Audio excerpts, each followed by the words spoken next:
ஊசி துளைத்த குமிழிகள் போலே உடைவது உடைவது வாழ்வு. காற்று துரத்தும் கடலலை போலே தொடர்வது தொடர்வது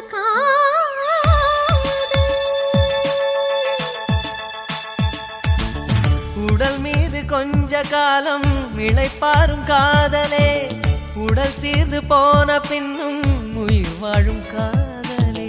காலங்கள் எங்கு தீரும் அதுவரை செல்வோமா, காலங்கள் தீரும் இடத்தில் புது ஜென்மம் கொள்வோமா.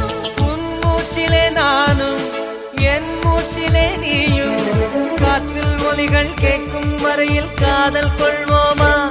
ஒரு பூவெழுதும் கவிதை சிறு தேன் துளியாய் உருவும், நதி நீர் எழுதும்